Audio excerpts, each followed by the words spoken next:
This is Maneater. We're on the Nintendo Switch taking a look at this excellent shark RPG. This is an experience that's all about eating people, eating creatures of the sea, and generally having a great time as you improve your shark in various ways, whether you're getting new skill points, adding new features, and different like weird things that are kind of like bioengineering your shark. You can add things like such as electric blasts. You can kind of toughen your, I guess, outer torso so that you can do more ramming.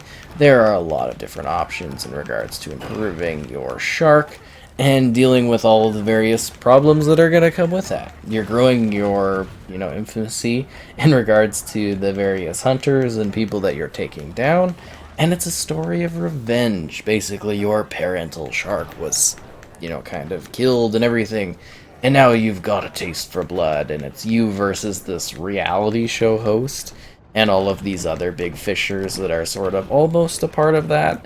And you're just this shark that's thrown into the mix of it, wanting revenge while also wanting to grow. It's basically feeding frenzy on steroids, and it's a really fun time. Now, for context, I've played this on Xbox One X. I've played it later on the Series X when it got improved. And when I saw that it was coming to Switch, I was like, I'm down for another, roll with it. I actually really do genuinely have a lot of fun playing this game. I think it's great. And I just wanted to see, how it's running on the platform. So, obviously, like, sub 1080, and it seems to maybe have, like, some sort of dynamic element to it, too, because it gets, like, fuzzier when certain things in the environment kind of get going, if that makes sense. And you'll also notice, I think it's like 30 FPS here, and it does drop, fairly often, too, so just keep that in mind. But, it's a game where you're a shark moving around eating people. It's not the biggest deal. My biggest thing was, like, when I'm moving around in the game, I noticed that, like, the right click on the Joy-Con, the right trigger, is, like, gets a little bit sore for my particular finger, so keep that in mind as you're going through. Wow, we're having some real problems here as we try to get away because I want to move to the next area. So you progress your shark through various stages in order to improve their abilities. You eat things of the sea. You eat humans if you get to that point, and it's got a variety of fun little scenarios that you kind of come across. It's got a bit of a funny story to it. Like I said, it's got neat elements for kind of changing and evolving. It's an RPG, really, so you can get different things like electric blasts, some really intense bio work on your particular shark character, or you have like these steel things where you can ram more intensely. And you get these narrative bits at every step of the way as you improve your shark and go across a fairly large environment. Alright, this is settings. This is like area 2 of the game, so you're improving your infamy. And it's an RPG and it's open world. There are a number of different things you can collect, and it's cool because you start in this awful swamp. Like, obviously, it's like making fun of humans with all our waste and all that. And it gets like progressively nicer as you go along to the different areas, which is kind of hilarious. And you get to see these beautiful spots, and it's got a day-night cycle.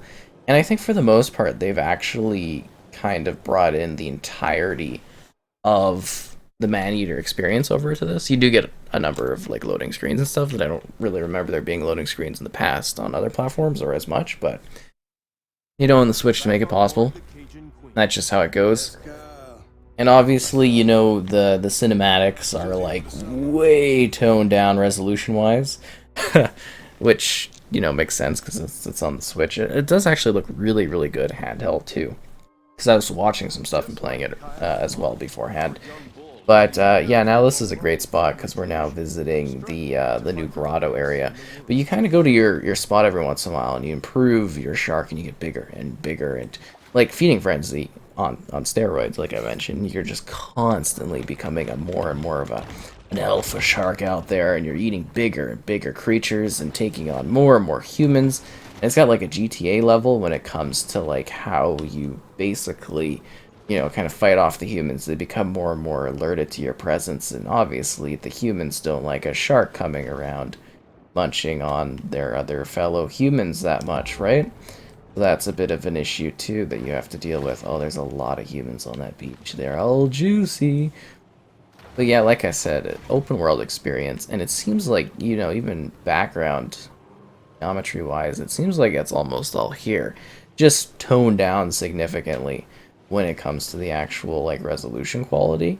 And well, that was just kind of expected, I guess you might say. Sorry, just trying to find the particular map here, but it's a really cool sort of experience. Oh, go the other way. It's a pretty cool experience in terms of like what you're eating, the whole ocean floor, all of the different adventures you can have. It's quite a fun game. I honestly just have such a blast with it. I think it's a really good and well done title. And on the Switch, it's not a bad effort, honestly. Now, you know, it's toned down, like I mentioned, quality-wise. But if you're on the Switch, you're probably used to this sort of look and aesthetic visually, where it's a bit more clayish. So, you know, it really shouldn't be that much of a big deal. And the fact that they seem to have, like, really gotten the whole game being present here, I think is quite a treat, because it is such a wildly great time. Like, I mean, it's crazy, it's gory, it's just over the top. And to be able to have that on the go, I think is really cool. It's also got Chris Harnell there. He does like the voiceover work for the, you know, as a narrator, putting in funny jokes, having little, you know, I guess you could say little bits of info that you can actually learn quite a bit about sharks, I guess, in this too. They have a lot of information, but yeah, he just kind of is always there providing context into your particular character as the shark and what the story is. It's really, really quite interesting. And overall, just a really fun, wacky sort of game. And this doesn't even show off the best parts of this, because there are some crazy things that go on here.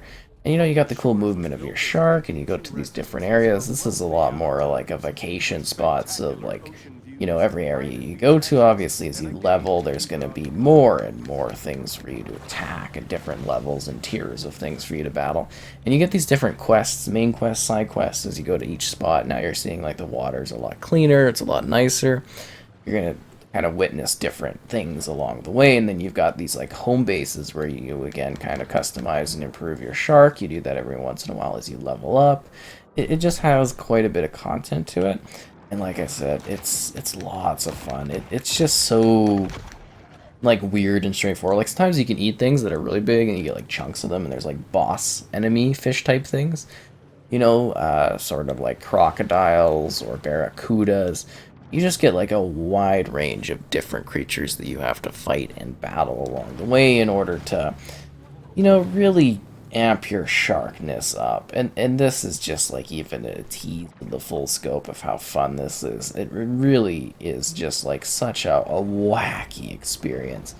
Like, I never really would have saw like a shark RPG being a thing, but yeah, no, it totally worked. It totally makes sense.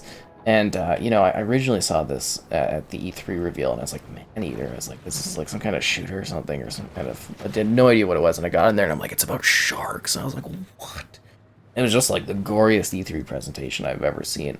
And since then, it's just been really cool. That was the biggest thing about showing it off on the Switch here, is this is a game that I think, you know, definitely deserves some attention, because it's so wacky and weird.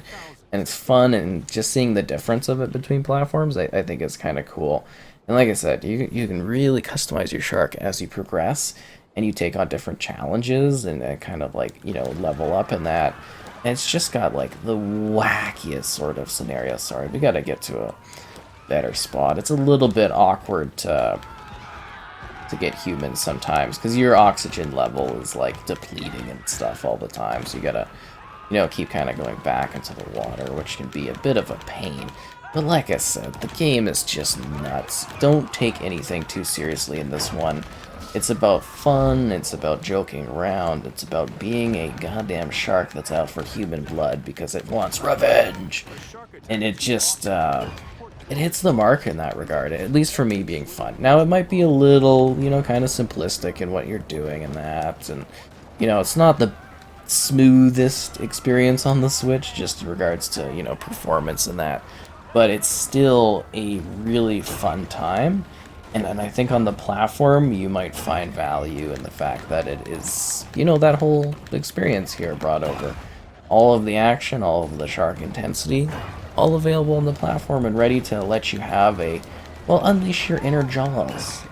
And if you've played Feeding Frenzy back in the day, and I hope people have played Feeding Frenzy, you should definitely know what I'm talking about when I say Feeding Frenzy on steroids, because that's what Maneater is all about.